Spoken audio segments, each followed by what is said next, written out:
Good morning everyone. आज का हमारा टॉपिक है crystal field theory. Crystal field theory की जरूरत क्यों पड़ी? क्योंकि वैलेंस बॉन्ड थ्योरी जो हमने पढ़ी हुई है उसमें कुछ लिमिटेशंस थी, और लिमिटेशंस क्या थी कि आपका उसमें बहुत ज़्यादा अजम्पशन दिया हुआ था, ठीक है। कॉम्प्लेक्सेस जो होते हैं उसके मैग्नेटिक बिहेवियर के बारे में नहीं बताया गया था, उसके कलर के बारे में नहीं बताया गया था। साथ में टेट्राहेड्रल कॉम्प्लेक्सेस होते हैं उसमें स्क्वायर प्लेनर होगी ज्योमेट्री या फिर आपकी टेट्राहेड्रल ज्योमेट्री होगी, उसके बारे में नहीं बताया गया। साथ में वीक और स्ट्रॉन्ग फील्ड लिगेंड्स के बारे में नहीं बताया गया। तो ड्रॉबैक्स या फिर लिमिटेशंस की वजह से हमें क्रिस्टल फील्ड थ्योरी की जरूरत पड़ी, जो कि हमें दी थी यूएस फिजिसिस्ट हांस एल्बर्ट बेटे ने, ठीक है। आपके लिए मैंने यहाँ पे टाइम बचाने के लिए डी ऑर्बिटल्स के कुछ बाउंड्री डायग्राम्स बनाए हुए हैं, ठीक है। आपको पता है कि जो डी ऑर्बिटल्स होते हैं वो 5 होते हैं, D X Y, D Y Z, X Z, D X square minus Y square और डी जेड स्क्वायर। सब में 2 इलेक्ट्रॉन भरे जाते हैं, ठीक है। टोटल कितने इलेक्ट्रॉन भरे जाते हैं? 10 इलेक्ट्रॉन भरे जाते हैं। तो जो इनका डायग्राम है, बाउंड्री डायग्राम, वो कुछ इस तरीके से है कि D X Y, D Y Z और डी जेड एक्स जो होते हैं वो लोब्स होते हैं बिटवीन द एक्सिस, क्योंकि ये वाई और एक्स एक्सिस के बीच में लोब्स बने हुए होते हैं, ठीक है। बाकी बचे D X square minus Y square और डी जेड स्क्वायर, ये लोब्स होते हैं अलोंग द एक्सिस, क्योंकि ये बीच में नहीं बने होते, जो एक्सिस होती है उन्हीं पे बने हुए होते हैं, ठीक है। तो ये चीज़ हमने पढ़ी हुई है पिछले चैप्टर्स में, ठीक है। इन्हीं के बेसिस पे मैं आपको क्रिस्टल फील्ड थ्योरी थोड़ी एक्सप्लेन करने की कोशिश करूंगी। सबसे पहले हम क्रिस्टल फील्ड थ्योरी पढ़ते हैं in octahedral complexes. Octahedral complexes की बात हो रही है, ठीक है, जिसको हम रिप्रेजेंट करते हैं ML6, M for metal, L for ligand. उससे पहले मैं आपको 2-3 चीज़ें क्लियर करना चाहूँगी कि जो आपका वैलेंस बॉन्ड थ्योरी थी, वैलेंस बॉन्ड थ्योरी में ये बताया गया था कि जो मेटल और लिगेंड के बीच का बॉन्ड होता है वो कोऑर्डिनेट बॉन्ड होता है, लेकिन जो क्रिस्टल फील्ड थ्योरी है उसमें बताया गया कि नहीं, वो कोऑर्डिनेट बॉन्ड नहीं होता, वो आयनिक बॉन्ड होता है, ठीक है। आयनिक बॉन्ड है तो इसका मतलब एक पॉजिटिव और नेगेटिव होगा, तो मेटल जो है यहाँ पे पॉजिटिव की तरह बिहेव करेगा और लिगेंड जो है यहाँ पे नेगेटिव की तरह बिहेव करेगा, ठीक है। अब आयनिक बॉन्ड बना रहे हैं तो जो पॉजिटिव मेटल है उसके पास लिगेंड्स अप्रोच करेंगे और आयनिक बॉन्ड फॉर्म करेंगे, ठीक है। लेकिन वो कुछ इस तरीके से उसके पास अप्रोच करेंगे कि इनके पास बीच में जो रिपल्शन होगा वो क्या होगा? मिनिमम होगा, ठीक है।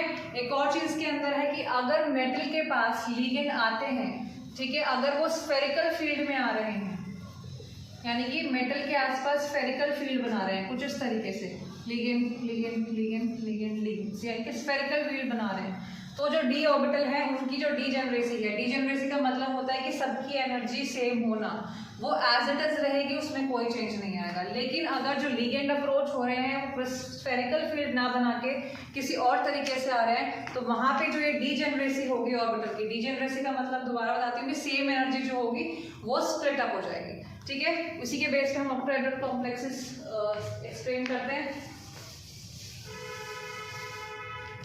सपोज ये हमारे डी ऑर्बिटल्स हैं,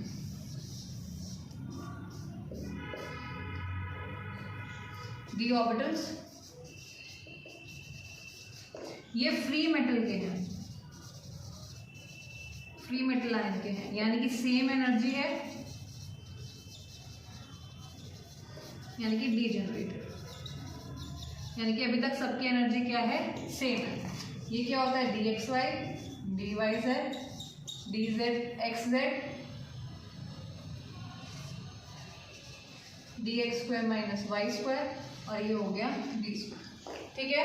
अब इनके पास आ रहे हैं लिगेंड्स। ये ऐसे ही हो गया जैसे कि आपका एक फ्रेंड का सर्कल है और कोई बाहर से आता है तो उसके अंदर आपकी जो एनर्जी है उसको डिस्टर्ब कर देता है, ठीक है, यानी कि जो आपकी एनर्जी जो आपका बीच में लिंक है उसको थोड़ा बहुत डिस्टर्ब हो जाएगा, ठीक है। तो बाहर से लिगेंड आ रहा है तो ऑब्वियस है कि ये जो डीजेनरेसी है ये अभी सेम नहीं रही, ठीक है, ये थोड़ी डिस्टर्ब हो गई है।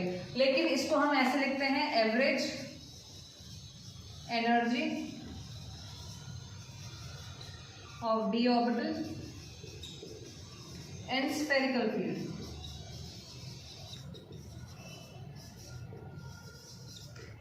ये डी ऑर्बिटल्स हैं, ठीक है। अभी ये फ्री मेटल आयन के हैं, अभी इनको एनर्जी जो है सेम है। ये वैसे ही मान लीजिए कि आपका कोई फ्रेंड का सर्कल है, बाहर से कोई आ रहा है आपको डिस्टर्ब करने के लिए, तो आपकी एनर्जी में थोड़ा बहुत चेंज आएगा।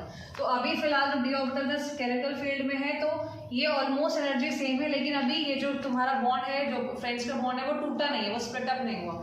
तो जैसे ही ज़्यादा इंटरफेरेंस शुरू हो जाएगा किसी बाहर के बंदे का आपके ग्रुप में, तो ये जो आपका डी ऑर्बिटल्स की जो डीजेनरेसी है, ये क्या हो जाएगी, स्प्लिट अप हो जाएगी।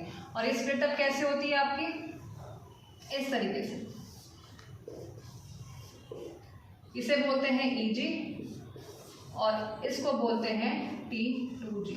1 2 3 4 5, यानी जो 5 हैं कुछ इस तरीके से आपके स्प्लिट अप हो जाएंगे। ये वाला आपका कहलाएगा dxy, dyz, dxz, dx² minus y², और ये हो जाएगा आपका dz²। और अब ये ऐसे ही स्प्लिट अप क्यों हुए हैं, इसका रीजन है कि जो ऑक्टाहेड्रल कॉम्प्लेक्सेस होते हैं MLX, इसमें जब लिगेंड अप्रोच करता है, वो अप्रोच करेगा आपका लोब्स बिटवीन द एक्सिस, यानी कि वो जो डी ऑर्बिटल है उसमें बिटवीन द एक्सिस जा रहा होगा, इसलिए इसकी एनर्जी जो होती है कम होती है as compare to lobes along the axis. इसलिए जिसकी एनर्जी कम है उसको हम नीचे रखेंगे और जिसकी एनर्जी ज्यादा है उसको हम ऊपर रखेंगे। ठीक है, अब इनके बीच में जो ये गैप है, ये है क्रिस्टल फील्ड स्प्लिटिंग एनर्जी या फिर क्रिस्टल फील्ड स्टेबलाइजिंग एनर्जी। इसको हम रिप्रेजेंट करते हैं डेल्टा नॉट से। ठीक है, अब इसकी वैल्यू कैसे निकाल सकते हैं आप? सपोज मैंने यहाँ बीच में डॉटेड लाइन खींची, इसको हम बोलते हैं बेरी सेंटर। जो डॉटेड लाइन मैंने खींची है that is known as a barycentre. अब एक चीज ध्यान रखिए कि ये 3 है, सॉरी 5 होते हैं डी ऑर्बिटल, 1 2 3 4 5, आपने यहाँ पे नीचे लिख दिया 5। अब इन तीनों की एनर्जी कम किसकी वजह से हुई है? इन दोनों की वजह से हुई है, तो मैंने ऊपर लिख दिया 2 और यहाँ पे माइनस का साइन, बिकॉज एनर्जी कम हुई है। सेम ऊपर 5 डी ऑर्बिटल होते हैं, इन दोनों की एनर्जी किसकी वजह से बढ़ी है? इन तीनों की वजह से बढ़ी है, तो मैंने यहाँ पे लिख दिया 3 और साथ में प्लस का साइन, बिकॉज एनर्जी बढ़ी हुई है। तो मैं यहाँ पे इसको ऐसे डेल्टा नॉट मेंशन कर देती हूँ। एक और, ये तो हो गया आपका crystal field theory in octahedral complexes. अब हम टेट्राहेड्रल कॉम्प्लेक्सेस में पढ़ेंगे। टेट्राहेड्रल कॉम्प्लेक्सेस में ऑलमोस्ट सब कुछ सेम ही है, बस थोड़ा सा डिफरेंस आएगा आपका डायग्राम में। टेट्राहेड्रल कॉम्प्लेक्सेस, टेट्राहेड्रल है तो Ml4 होगा। ठीक है, ज्योमेट्री आपकी 2 हो सकती है, टेट्राहेड्रल हो सकती है, आप स्क्वायर पेनल हो सकती है, वो हम डिस्कस करेंगे जब हम क्वेश्चंस पुट अप करेंगे उसमें। ठीक है, यहाँ पे सेम ही रहेगा आपका D orbital free metal ion में सेम एनर्जी है, डीजेनरेसी बनी रहेगी। उसके बाद जैसे ही लिगेंड अप्रोच करता है तो एवरेज एनर्जी डी ऑर्बिटल की स्फेरिकल फील्ड में यहाँ पे स्प्लिट अप नहीं होंगे, अभी थोड़ा सा डिस्टर्बेंस हुई है बस एनर्जी के अंदर। अब यहाँ पे आपका चेंज आएगा, यहाँ पे क्या चेंज आएगा बेटा टेट्राहेड्रल कॉम्प्लेक्सेस के लिए?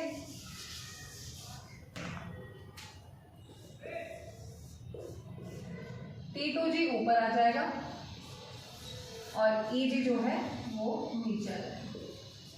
ठीक है, dxy, dyz, dxz, dx² minus y² और ये है dz²। सेम इसको हम बोलेंगे डेल्टा नॉट। ठीक है, अब इसमें भी सेम चीज है कि ये उल्टा कैसे हो गया कि जब टेट्राहेड्रल कॉम्प्लेक्सेस होते हैं उसमें जब लिगेंड अप्रोच कर रहे हैं, लिगेंड अप्रोच करेंगे बेटा आपके अलोंग द एक्सिस। ठीक है, जो लोब्स बनी हुई है अलोंग द एक्सिस वहां पे जाके अप्रोच करेंगे, तो जहां पे अप्रोच कर रहे हैं उसकी एनर्जी कम हो जाएगी और जहां पे अप्रोच नहीं कर रहे उसकी एनर्जी बढ़ जाएगी। तो इसलिए यहाँ पे Eg मैंने नीचे लिखा है और T2G मैंने ऊपर लिखा है। सेम 5 ऑर्बिटल्स होते हैं डी के, आपके 5 लिख दिए। इनकी एनर्जी कम हुई है, किन की वजह से हुई है? इन तीनों की वजह से हुई है, तो 3 माइनस का डेल्टा नॉट। सेम यहाँ पे आ जाएगा 5, एनर्जी बढ़ी है इन दोनों की वजह से, तो 2 प्लस का डेल्टा नॉट।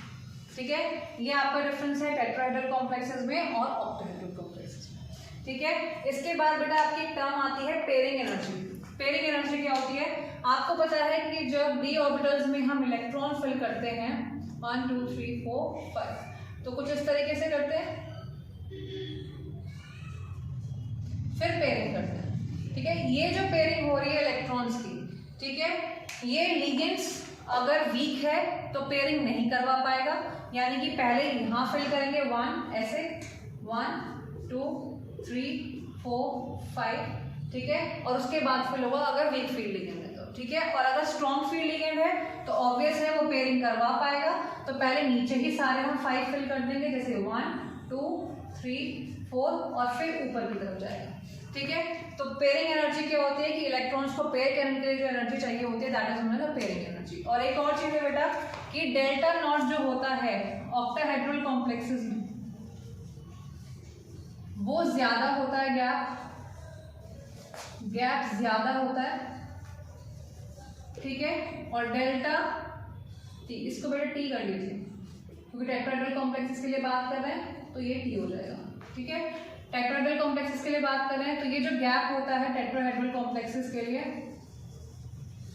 ये कम होता है एज कंपेयर टू ऑक्टाहेड्रल, यानी ऑक्टाहेड्रल की वजह से कम होता है। इसीलिए ऑक्टाहेड्रल में ज्यादा होने की वजह से ज्यादातर क्या होता है फिलिंग हम नीचे ही कर देते हैं। तो ये ऐसे ही समझ लीजिए कि भैया यहाँ से यहाँ पे कूदने में टाइम लगेगा, इसलिए पहले इलेक्ट्रॉन्स को कोशिश करते हैं कि नीचे ही फिल करें, ठीक है। उसके बाद टेट्राहेड्रल कॉम्प्लेक्सेस में हम क्या करते हैं कि भैया गैप कम है तो हम पहले नीचे फिल कर दिया एक एक, फिर ऊपर कर दिया, ठीक है। तो यहाँ पे थोड़ा सा डिफरेंस इसमें आता है। बाकी वो डिपेंड करता है आपका वीक फील्ड लिगेंड कौन सा है, स्ट्रॉन्ग फील्ड लिगेंड कौन सा है, वो एक स्पेक्ट्रोकेमिकल सीरीज होती है उससे पता लगेगा, वो हम नेक्स्ट क्लास में आपको बताएंगे, ठीक है। साथ में जो बोर्ड्स में क्वेश्चन आए हुए हैं उसकी थोड़ी सी प्रैक्टिस करेंगे, ठीक है। ये टॉपिक जो है आपका 4 नंबर के आसपास या 5 नंबर के आसपास आता है बोर्ड के पेपर में, तो इसीलिए ये इंपॉर्टेंट है कि आपको पता रहना चाहिए कि टेट्राहेड्रल में और ऑक्टाहेड्रल में स्प्लिटिंग कैसे होती है।